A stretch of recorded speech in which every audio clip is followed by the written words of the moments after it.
Government, nation's capital, and the Las Vegas Valley. No deal has been reached, and the political standoff continues. Republicans and Democrats still at odds over enhanced tax credits for the 22 million Americans who depend on the Affordable Care Act. It's called the Nevada Health Link in our state.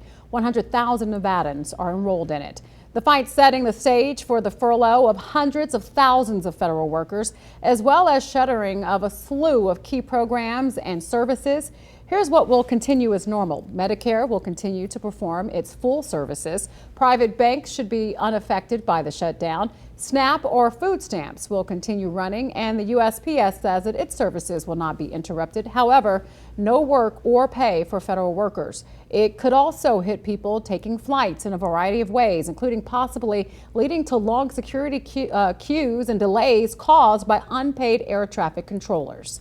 And while the disruptions in our day-to-day lives, for the most part, might be minimized by the continuation of essential services, it doesn't really mean that Americans are any less annoyed about this shutdown. Yeah, that's for sure. So our Steve Wolford, he spent some time talking with some of our neighbors and visitors to the valley to see what they think about this standoff. Everyone I talked with along Fremont Street today knew the government shutdown was happening, but not everyone was exactly clear on why. I also talked with some people visiting Las Vegas from Europe who say their friends on the other side of the Atlantic really can't understand why our political parties don't get along. I'm hoping that everything gets back to where it was, at least in a functioning state for everybody that might need services and things of those natures. This local, David, says Americans need federal lawmakers to reach a deal. If we get things going and they need to get to the table and make things happen, at this point, they got to get back in there and negotiate, and whatever deal they need to make it for the people, because the people need it, and they need to know we have a functioning government. Bradley Schaefer, visiting from Indiana, says the shutdown is one reason he's tuned out and frustrated with all politicians right now. Can you describe to me why the shutdown is happening? I would assume it's associated with pay. I haven't been staying up with my Fox News and CNN side of things. I would assume it's associated with pay. But yeah, I'm not as informed on that as I maybe should be. But that's because I think I got kind of sick of watching it. Do you know what they're even fighting over? I really don't. I mean, it's a lot of factors, right? Because if we can get our focus on that, then we won't focus on all the other that's happening, right? Harriet Glover from Delaware thinks the shutdown is a tactical move by federal lawmakers and says she's not worried about it.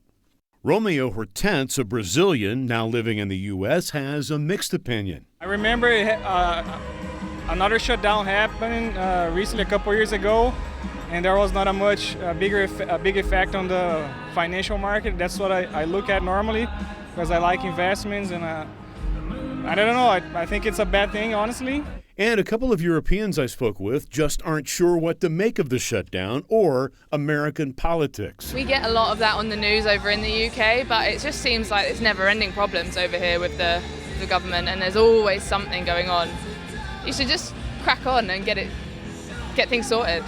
It seems a lot more complicated here than it is at home. It's not perfect at home by any means, but it seems a lot more painful. What's the German perspective on what's happening here? Yeah, well, honestly, I think most of the Germans really think it's crazy what's going on here, so that there are the two separate parties which can't really get along together, and yeah, well, it's always ending up in such a stress like this shutdown right now.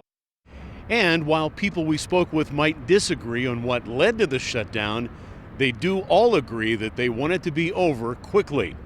In downtown Las Vegas, Steve Wolford, News 3.